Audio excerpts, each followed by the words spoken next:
हाँ नमस्कार बच्चियों। जैसा कि हमारा महाकवि भूषण चल रहे थे, भूषण की रचना चल रही थी हमारी, जिसमें शिवराज भूषण, इनकी मुख्य रचनाएं हमारी शिवराज भूषण, शिवा बावनी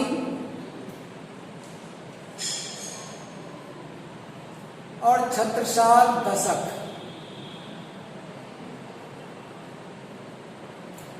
तीन रचनाएं शिवाजी की मुख्य हैं और शिवाजी के बारे में हमने पहले पढ़ा भी है कि रीतिकाल जो लगभग 200 वर्ष तक चला था, इस रीतिकाल की श्रृंगार की जो धारा बह रही थी, श्रृंगार रस, प्रमुख रस कौन सा था? रीतिकाल का प्रमुख रस है श्रृंगार।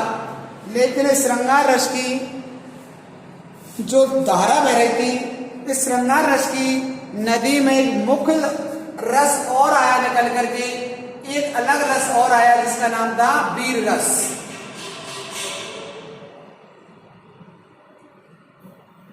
सभी कवि श्रृंगार रस में काव्य लेखन कर रहे थे, सभी नायक और नायिका की सुंदरता का वर्णन कर रहे थे, प्रेमी और प्रेम का को आधार बना करके काव्य रचना कर रहे थे। लेकिन एक अकेले एकमात्र कवि भूषण ही ऐसे थे जिन्होंने श्रृंगार रस से हट करके, श्रृंगार रस की परंपरा से हट करके वीर रस में काव्य लेखन किया। और वीर रस में काव्य लेखन करने के बाद में इन्होंने शिवाजी की प्रशस्ति में बहुत कुछ लिखा है। तो कल हमने पढ़ा था शिवाजी का जो गढ़ था, जो दुर्ग था, रायगढ़ दुर्ग, रायगढ़ दुर्ग का बड़ा सुंदर और मनोहारी वर्णन किया गया था, जिसमें रायगढ़ की सुंदरता का ऐसा बखूबी वर्णन था कि उसके सामने स्वयं स्वर्ग भी लजा जाता है, स्वर्ग भी शर्मा जाता है, और जिसके सामने ग्रह तारे नक्षत्र वगैरह सभी कुछ उस रायगढ़ दुर्ग में ही नजर आते हैं। तो शिवाजी के भूषण ने शिवाजी की प्रशंसा में लिखा है कि उनका दुर्ग इतना विशाल था। इसके बाद में इन्होंने लिखी है शिवाजी की प्रशस्ति, यानी शिवाजी के बारे में लिखा है, इनका गुणगान किया है कि वास्तव में शिवाजी कैसे महान योद्धा थे, कितने बड़े वीर योद्धा थे, और उसके बारे में इन्होंने यहाँ पर वर्णन किया। इनकी युद्ध कुशलता के बारे में ऐसा वर्णन किया है कि दिल देखते ही बनता है, और इनकी दान वीरता के बारे में वर्णन किया है। इन्होंने जो परोपकार के कार्य किए उनका भी बखूबी वर्णन किया है। अब हम ये पद पढ़ेंगे और पद में समझेंगे कि शिवाजी की किस प्रकार से प्रशस्ति की गई है, उनका यशोगान किया गया है, इनका गुणगान किया गया है, उनकी कैसे प्रशंसा की गई है। तो देखो शिवाजी की प्रशस्ति में ये पद है, साज चतुरंग वीर रंग में तो रंग चढ़, सरजा शिवाजी जंग जीतन चलत है, भूषण वनत नाद विहद नगारन की, नदी नद मद गबरन के रलत हैं, ऐल फैल खैल वैल खलक में गैल गैल, गजन की ठेल पेल सैल उसलत हैं, तारा सो तरनी दूरी धारा में लगत जम, थारा पर पारा पारा वार यूं हालत है। देखो शिवाजी के उस समय का वर्णन किया है जब शिवाजी युद्ध के लिए प्रस्थान करते थे, युद्ध क्षेत्र में जाते थे। उस युद्ध क्षेत्र में जाने पर वहां का कैसा वातावरण होता था, कैसा माहौल होता था। और शिवाजी जब युद्ध क्षेत्र में जाते थे, युद्ध भूमि में जाते थे, तो उस समय जो लोग उनकी उस सेना को देखते थे, शिवाजी को देखते थे, शिवाजी के सैनिकों को देखते थे, शिवाजी की सेना में जो भी हाथी थे, घोड़े थे, पैदल सैनिक थे, उनको देख करके लोगों की कैसी मनोदशा होती थी, इसका बखूबी वर्णन यहाँ पर किया गया है। तो देखो शिवाजी की प्रशस्ति में लिखा है और शिवाजी की युद्ध कुशलता के बारे में वर्णन किया गया है। और देखो किस प्रकार से वहां पर एक भयानक दृश्य उपस्थित होता है शिवाजी की सेना का। तो देखो साज माने सजा करके, साज माने सजा करके, चतुरंग, चतुरंग मन होता है चतुरंगड़ी सेना। कौन सी सेना? चतुरंगड़ी सेना।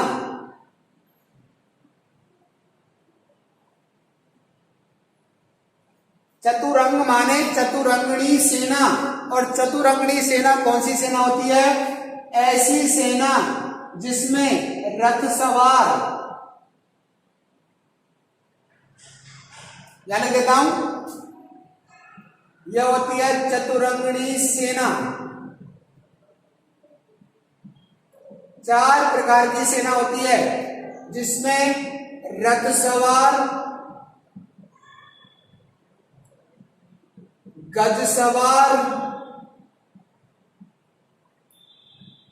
नंबर 3 पर है घुड़सवार और नंबर 4 पर है पैदल सैनिक।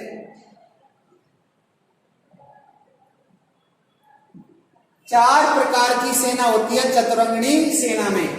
4 प्रकार की सेना यानी जिसमें बहुत से योद्धा रथों में सवार होकर के जा रहे होंगे, रथ में सवार होंगे, कुछ गज सवार यानी हाथियों की सेना होगी, कुछ घुड़सवार होंगे यानी घोड़ों पर बैठ करके युद्ध के लिए प्रस्थान कर रहे होंगे, और कुछ सैनिक कैसे होंगे, पैदल होंगे। तो 4 प्रकार की सेना ये किसकी हो गई, शिवाजी की।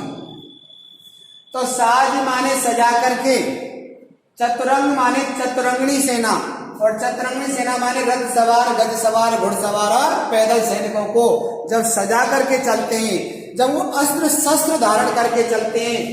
वीर माने उसके सैनिक, रंग में तुरंग चढ़, रंग में माने युद्ध क्षेत्र में, चतुरंग वीर रंग में, रंग मान होता है युद्ध क्षेत्र में, युद्ध भूमि या युद्ध क्षेत्र में। तुरंग चढ़, तुरंग माने घोड़ों पर, चढ़ माने चढ़ करके, साज माने सजा करके, चतुरंग माने चतुरंगणी, वीर माने वीर, रंग माने युद्ध क्षेत्र में, तुरंग माने घोड़ों पर, चढ़ माने चढ़ करके। पहले समझो से। इसके बाद में सर्जा शिवाजी जंग जीतन चलते हैं। सर्जा शिवाजी यानी सर्जा की प्रकार से उपाधि है, और शिवाजी यानी जो शिवाजी है, सर्जा माने जो सब पर विजय प्राप्त कर ले, ऐसे शिवाजी जंग माने युद्ध, जीतन चलत माने जीतन माने जीतने के लिए, चलत हैं माने चले जा रहे हैं।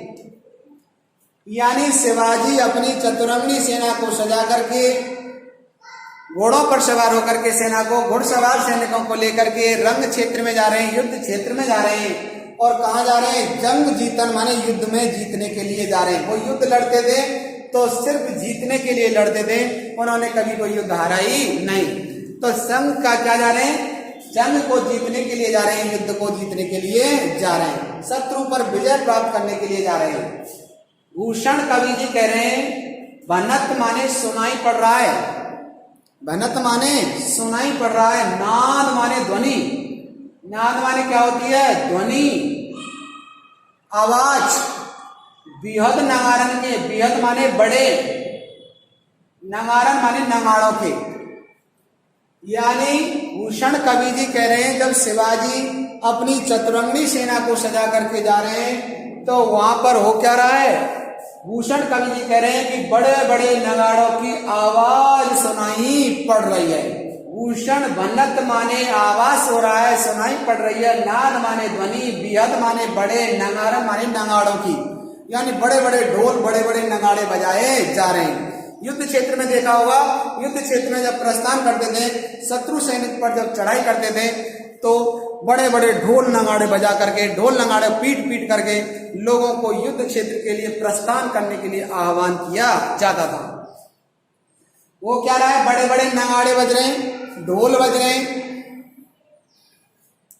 और क्या हो रहा है देखो, नदी नद मद गबरन के रलत हैं। नदी नद यानी कोई नदी हो, या नद माने कोई छोटी नदी अर्थात नाला, नदी माने नदी और नद माने नदी का ही छोटा भाग अर्थात कोई नाला हो। मद गब्बरन के रलत हैं, गब्बरन माने हाथी, गब्बरन माने कौन होता है, हाथी। मद माने होता है इसका रस, कि रलत हैं माने फैल रहा है, बह रहा है। हाथी की जो गंड स्थल से निकलने वाला मद है, जो रस है, वो बह रहा है, चाहे कोई नदी है चाहे नाला है। हाथी जो होता है, हाथी की कनपटी यानी कान के बगल से एक रस निकलता है, विशेष प्रकार से रस श्रवण होता है, और उस रस को कहते हैं क्या, मद। और बहुत ही अल्प मात्रा में निकलता है, बहुत थोड़ा सा निकलता है, धीमे धीमे करके बहता है। लेकिन इतनी बड़ी हाथियों की सेना है कि हाथियों के गंड स्थल से जो क्या निकल रहा है, मद निकल रहा है, जो रस निकल रहा है, उससे क्या बहने लग गए, नदी नाले बहने लग गए। यानी कि शिवाजी की सेना में इतने हाथियों की संख्या है कि हाथियों के गंड स्थल से जो रस निकलता है, जो रस श्रवण होता है, वो रस इतनी बड़ी मात्रा में निकला है कि वहां से नदी नाले बहने लग गए हैं। अर्थात हाथियों की बहुत विशाल सेना है। जो अल्प मात्रा में निकलने वाला रस है, जो थोड़ी सी मात्रा में निकलने वाला रस है, जो थोड़ा थोड़ा करके निकला है, तो कितनी बड़ी सेना होगी कि उसमें नदी नाले बहने लग गई। बहुत बड़ी अतिशयोक्ति की गई है, अतिशयोक्ति अलंकार हो रहा है, बिल्कुल बहुत बड़ा चढ़ा करके वर्णन किया गया है, शिवाजी की बड़ा चढ़ा करके प्रशंसा की गई है। तो गब्बरन माने हाथियों की रलक है, माने रील पेल हो गई है। चारों तरफ नदी नालों में हाथियों के गंड स्थल से निकलने वाला जो मद है, जो रस है, वो बह रहा है। एल बैल खेल बैल खलक में गैल गैल, एल फैल करते हुए अस्त व्यस्त तरीके से इधर उधर जाते हुए, खेल बैल माने खलबली मच जाती है। यानी शिवाजी की सेना एल फैल करते हुए, यानी कि अपने आप में मदमस्त होकर के जाती है, तो पूरी खेल बैल माने खलबली मच जाती है। जहां से भी शिवाजी की सेना जाती है, शत्रु सैनिकों में भय व्याप्त हो जाता है, भय का संचार होता है। यानी खेल बैल माने खलबली मच जाती है, हाहाकार मच जाता है, शोर शराबा होने लग जाता है। खलक, खलक माने पूरे संसार में, बहुत बड़े क्षेत्र में। गैल गैल, और गैल गैल माने जिस रास्ते से जाते हैं, जिस गैल से जाते हैं, जिस रास्ते से चलती हुई सेना जाती है, उसमें वहां खलबली मच जाती है, सभी लोग में त्राही त्राही मच जाती है, सभी लोग भागने लग जाते हैं। गजन की ढील पेल सैल उछलते हैं, और गजन माने हाथियों की इतनी बड़ी ढील पेल है। ढील पेल माने होती है रीलम पेल हो जाना, बहुत बड़ी मात्रा में होना, बहुत बड़ी मात्रा में क्या है, गजन माने गज आती हैं, और उनकी ढील पेल से यानी रीलम पेल से सैल, सैल मान होता है पर्वत पहाड़, उछलत है माने उखड़ जाते हैं, उछलत है माने उखड़ जाते हैं। यानी हाथियों की जब सेना जाती है, हाथियों की सेना में आपस में जब धक्का मुक्की होती है, तो उनकी धक्का मुक्की से, इतनी बड़ी सेना है हाथियों की धक्का मुक्की से, आपस में रगड़ खाने से सैल उछल जाते हैं, पहाड़ उखड़ जाते हैं, पर्वत उखड़ जाते हैं। तारा सौ तरनी धूरी धारा में लगत जिम, तारा सौ तरनी यानी कवि भूषण जी कह रहे हैं, तारा सौ तरनी, तरनी माने होता है सूर्य, तारा सौ माने तारे के समान, तारा सौ माने तारे के समान, तरनी माने सूर्य, धूरी धारा, धूरी माने धूल की, धारा माने एक प्रकार से धारा है, धारा बह रही है जैसे नदी की धारा होती है, ऐसे ही धूल है पूरे आकाश में। लगत जिम माने लगती है, जिम माने जैसे, यानी इतने बड़े हाथियों की रेल पेल हो रही है, इतने बड़े संख्या में वहां घुड़सवार हैं, घोड़ों की आवाज टाप से धूल उड़ रही है, इतने बड़े पैदल सैनिक हैं कि उनके भागने से इतनी बड़ी संख्या में धूल उड़ रही है कि आकाश में धूल ही धूल छा गई है। और धूल ही धूल छाने से जो सूर्य है, जो तरनी है, उस धूल के गुबार में, उस अंधकार में ऐसा लगता है जैसे कि कोई तारा हो। यानी तारा सौ तरनी, तरनी माने सूर्य कैसे लग रहा है, तारा सौ माने तारे के समान। धूली धारा में, तो धूल की जो धारा है, धूल का जो गुबार है, उस धूल के गुबार में जो सूर्य है वो तारे के समान टिमटिमाता हुआ नजर आता है। थारा पर पारा, पारावार में होलत है, और थारा पर पारा, थारा मतलब थाल, थारा मतलब क्या होता है, थाल, थाल पर पारा, पारावार मान होता है समुद्र, और पारा मान होती है बर्फ। हलत है माने हिलती है या हिलता है, हिलना। यानी कि जिस प्रकार से थारा माने थाल पे, कोई थाल है और थाल में क्या रखा हुआ है, पानी है, थाल में पानी भरा हुआ है और उस पर पारा माने बर्फ, उस पानी में क्या तैर रही है, बर्फ। और थाल को यदि ऐसे हिलाएं तो उसमें बर्फ भी हिलने लग जाती है। ऐसे ही जो थारा है ये थाल के समान, और यहां पर थाल दूसरे लिए है पृथ्वी। ये पृथ्वी पर जैसे थाल पर बर्फ, जैसे थाल पर बर्फ हिलती है, इसी प्रकार से इस धारा माने पृथ्वी पर जो समुद्र है यूं हलत है माने ऐसा हिलता है जैसे थाल में रखी हुई बर्फ। जब शिवाजी की हाथियों की सेना जाती है, घोड़ों की सेना जाती है, पैदल सैनिक जाते हैं, रथ सवार सैनिक जाते हैं, तो पूरी धरती ऐसे हिलने लगती है, धरती डगमग डगमग हिलने लगती है। और उस धरती के हिलने से जो समुद्र है वो ऐसे हिलता है, ऐसे हिलता है जैसे थाल में रखा हुआ पारा, थाल में रखी हुई बर्फ का एक टुकड़ा। अर्थात शिवाजी के सैनिकों के मारे जो धरती है वो डोलने लग जाती है, हिलने लग जाती है, और उस हिलने के कारण धरती के वो जो समुद्र है वो ऐसा लगता है जैसे थाल में रखा हुआ एक पारा, थाल में रखी हुई बर्फ। इस प्रकार से वो प्रतीत होता है। तो यह शिवाजी की बड़ी अतिशयोक्तिपूर्ण प्रशंसा की गई है, उसका बहुत बड़ा चढ़ा करके वर्णन किया गया है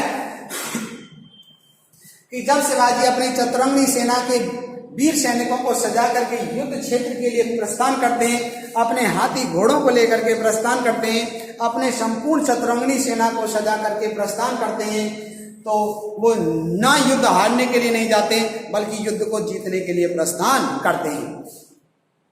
और उस शिवाजी की चतुरंगी सेना के सामने, शिवाजी की चतुरंगी सेना इतनी बड़ी विशाल है कि वहां पर हाथियों के चलने से, हाथियों की उस रास्ते से चलने से इतनी बड़ी मात्रा में उनके गंड स्थल से, उनकी कनपटी से इतना रस बहता है, इतना रस बहता है कि वहां नदी नाले बहने लग जाते हैं। उन नदी नालों में मद ही मद, वो हाथी का रस ही रस नजर आता है। तो समझो कितनी बड़ी शिवाजी की सेना होगी। और शिवाजी के सैनिक जब ऐल फैल करते जाते हैं पूरे खलक में, पूरे संसार में इधर उधर जाते हैं, बहुत बड़ी सेना है, तो चारों तरफ खलबली मच जाती है, चारों तरफ हाहाकार हो जाता है। और उन गजों की, उन हाथियों की ठेलम पेल से, उन हाथियों की रेलम पेल से पहाड़ के पहाड़ उखड़ जाते हैं। और इतनी बड़ी मात्रा में धूल का गुबार उन घोड़ों की टापों से, हाथियों के पैरों से, पैदल लोगों के पैरों से उड़ने वाली धूल से आकाश में धूल का गुबार छा जाता है। और ऐसा आवाज होता है, सूर्य ऐसा लगता है जैसे कोई सूर्य नहीं बल्कि एक छोटा मोटा क्या हो, कोई तारा हो। और पूरी धरती में विराजमान जो समुद्र है ऐसे हिलने लगता है जैसे थाल में रखा हुआ पारा, थाल में रखी हुई बर्फ, थाल में रखी हुई बर्फ के समान क्या लगता है, समुद्र नजर आता है। इस प्रकार से शिवाजी की प्रशस्ति की गई है, उसका गुणगान किया गया है, उसका यशोगान किया गया है, शिवाजी की प्रशंसा की गई है और बड़ी बड़ा चढ़ा करके बड़ी सुंदर वर्णन किया गया है। धन्यवाद बच्चों, कल पढ़ेंगे आप।